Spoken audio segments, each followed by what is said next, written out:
The Phantasy Star franchise has a long history with a lot of games, reaching all the way back to the 80s, born at the hands of two-time insider trading champion Yuji Naka. In that 30-year time span, there have been 17 or so entries in this franchise.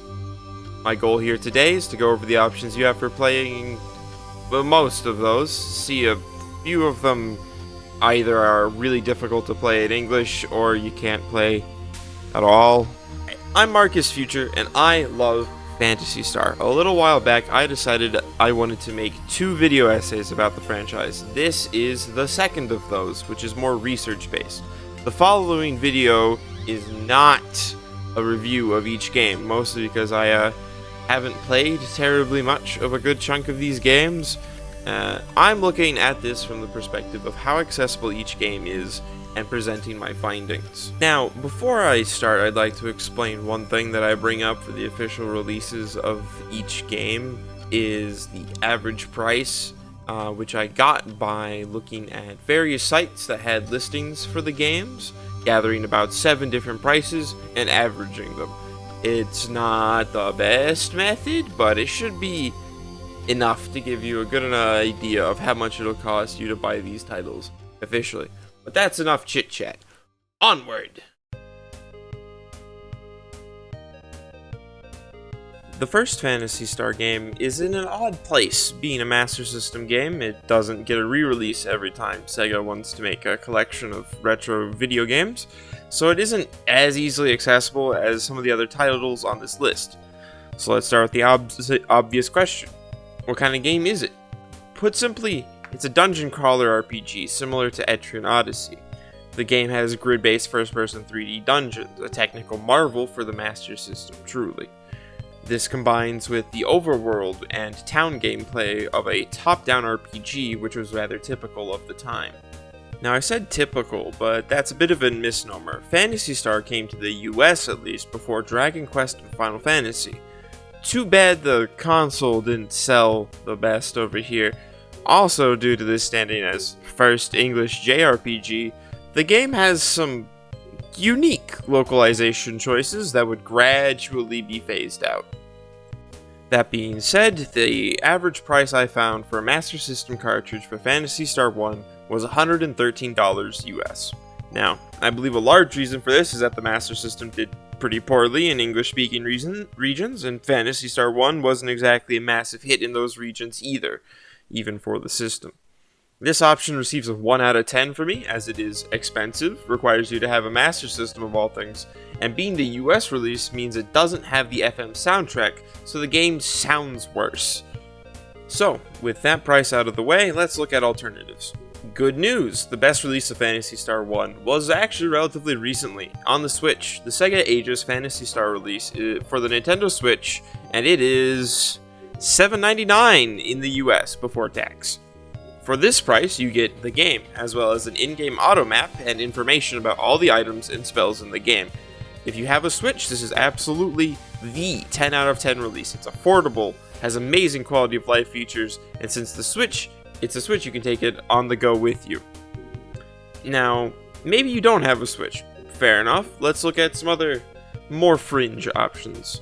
If you have a Japanese PlayStation 2, for instance, there's the Generation 1 re-release, which has extended dialogue, and that's really the only thing going for it.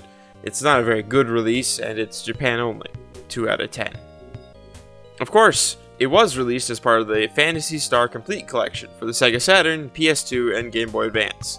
I made an average across all these releases, and it came out to $114 US. Ugh. I can't exactly recommend that release just due to the price, but the platforms are more common than the Master System, so I'll give it a 2 out of 10. The last real option is emulation. Master System emulation exists as far as I know, but it's really not the best way to play, so I'll give it a 4 out of 10. Let's move on. The Genesis Phantasy Star games are in a much better spot release-wise compared to Phantasy Star 1. Being a first-party Genesis game comes with certain benefits whenever Sega needs a way to cash in on old nostalgia and new curiosity. Now, it might be a little unfair of me to lump these games together, as each game does do something different in respect to gameplay or story presentation, It is worth noting that each game's turn-based combat is a little different. Phantasy Star 2 and 3 kind of rely on this auto battle system, whereas 4 relies a lot more on synergy between teammates as well as macros. That's honestly, I think 4 is a lot more in depth, but you know, that's my opinion. The gist though is that these games are all turn-based top-down RPGs and pretty simple ones at that. They're all available on the most recent Genesis collection on Steam, Switch, PS4, and Xbox One for $40. This version allows you 4 save states per game, fast forward and rewind functions. The Steam release allows you to pick and choose which games you want, with each Phantasy Star game being only 99 cents, for instance. And the Steam version has mod support. 10 out of 10 release, really. What? I gave you the best release. What, you want the other ones? Fine. Alright, here's the average price I got for each of the game's original physical cartridges on the Genesis. Phantasy Star 2, $36. Phantasy Star 3, $36 as well. And Phantasy Star 4, $57. I don't know why Phantasy Star 4 gets a higher price. If you're already collecting games for the Genesis, these aren't bad prices, but if you aren't already doing that, there's no reason to go for them. 5 out of 10. Then there's the generation releases. These, like the generation release for PS1, are pretty bad by account of most people who have played them, and they're also, again, only in Japanese. 2 out of 10. And just like Phantasy Star 1, these are on the complete collection, which has not gone down in price from the writing of the last one to this one. 1 out of 10, because these games are much more accessible otherwise compared to Phantasy Star 1. This is the part where I'm going to start talking more about the unofficial release side of things, because the official servers for PSO went down ages ago. However, I'm still going to give some reasons for using official hardware if you want to, so stick with me here. PSO 1 is probably the most influential Phantasy Star game for a very specific era of English speakers. It was one of the biggest games for the Dreamcast, revolutionary at the time for being an MMO on a console. Of course, it is an MMO, and an early one at that. It's very focused and balanced around group play, so keep that in mind as I go about breaking down each of these versions. In terms of actual gameplay, Phantasy Star Online is a bit of it's stiff. It was made for the Dreamcast, so it doesn't have a movable camera. It's got very limited camera controls. The action's very clunky. It's slow.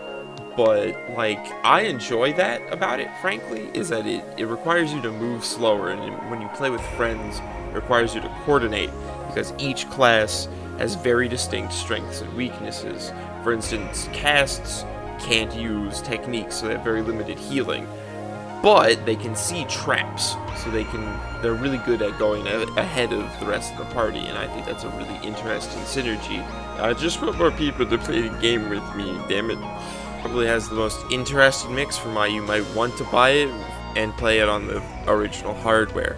Now, the offline portion, which is what you'd play today without any modification or knowledge, is pretty desolate for the Dreamcast release. However, it has some of the most variety of ways to play it online to this day. There's a service you can access using a Raspberry Pi called Dreamcast Now, which allows you to play PSO online.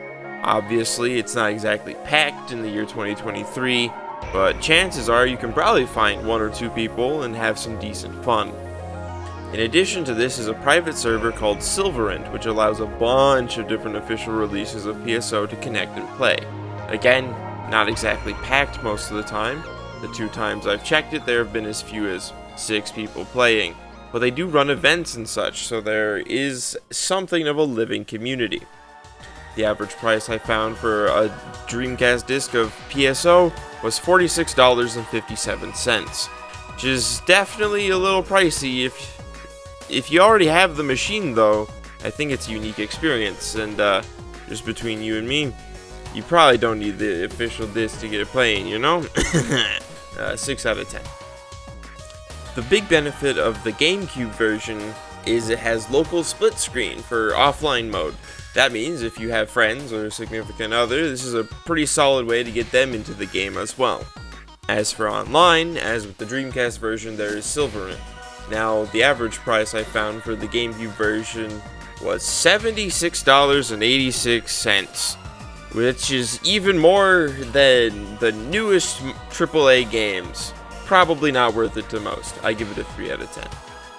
Alright, so there are a few ways to play the game without a console. The most popular, I believe, is Phantasy. They seem to have the search engine optimization for PSO private server search terms down pat.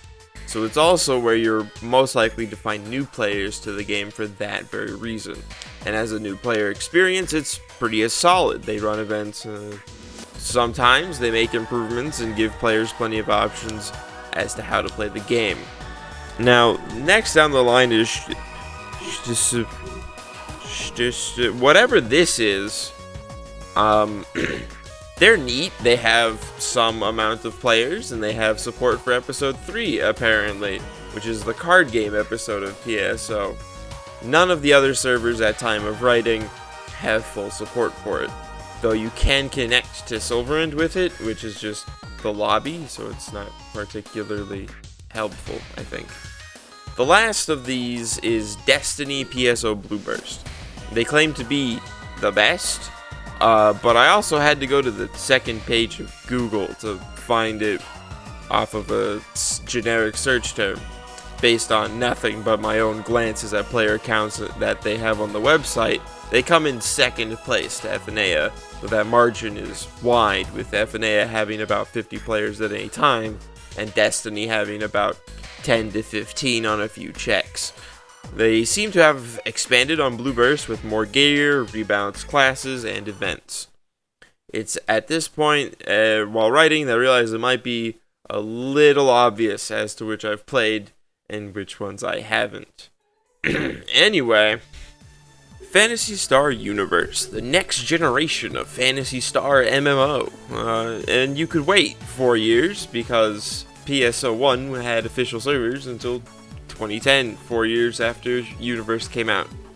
The game released on the systems of the time that were worth it, I guess being the PS2 and the Xbox 360. The Wii would release a few months later, but who would want to play an MMO on that thing? Anyway, the game would have one major expansion called Ambition of the Illuminous.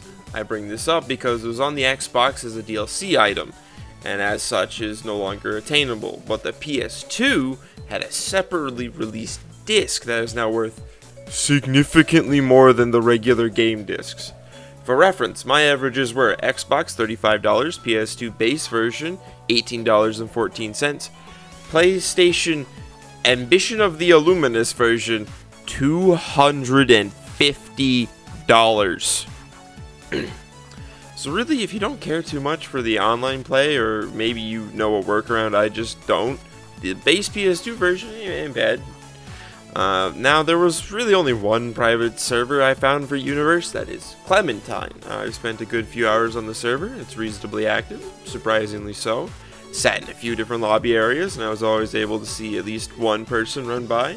Like many private servers, a lot of the player base is at endgame, somewhere above level 100. So it might be a little lonely trying to level your way through, but I managed to get into a party once or twice in my playtime. Hi!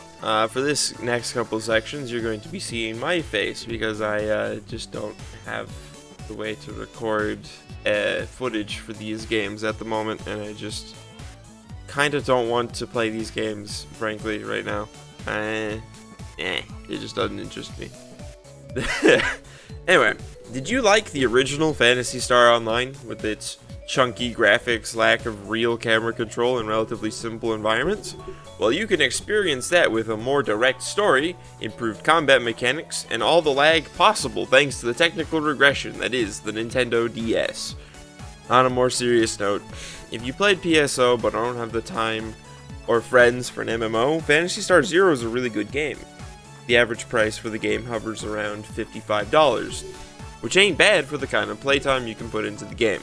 Of course, it also has the benefit of being able to be played on both DS and 3DS systems, so I give it a solid 7 out of 10. From what I understand, there are a few workarounds for getting the game to play online. There's even a whole Discord community dedicated to keeping the multiplayer side of the game alive to some scale of success. The main other method of play is with the Melon DS emulator, with a pretty easy workaround for multiplayer. This is available on phones and PC, and it seems to run pretty well, though my phone definitely heats up a bit. I give it a good 6.5 out of 10. Portable is to PSU what Zero was to PSO, a mobile version with an expanded single player to fit. These is released on the PSP, which isn't confusing at all, given the acronym for these games is also PSP. Anyway, PSP for the PSP is actually 3 different titles: Portable, Portable 2, and Portable 2 Infinity, each one being something of an improvement on the previous entry. They're also really easy to find in a bundle being sold for some reason, where all 3 games are being sold at once. The average price for each one of these entries being sold on its own is about $30 to $40, and I choose to lump these together because of how hard it was to separate each title that was being sold. So many people were selling Infinity or Portable 2 while listing them as Portable. I'm so tired. I'm so tired. Okay. Anyway, the main other way to play is like Zero, using an emulator, this time BBSSPP. From my understanding, there are all sorts of mods and improvements people have made to the game through the emulator, and there are ways to play it online through the emulator. I think I actually haven't tried this method, so I'm not going to give it a rating.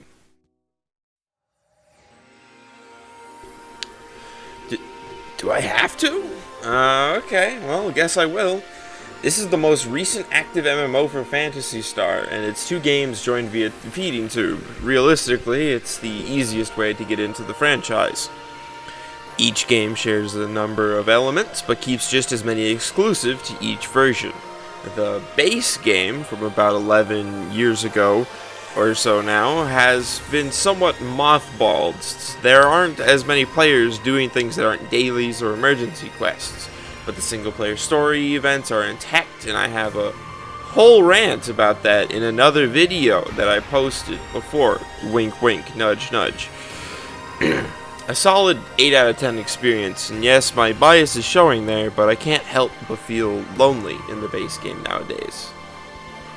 New Genesis is, contentious to say the least. It is the version that gets new content, but there's so little of it as of writing, although as of recording, this has changed a bit.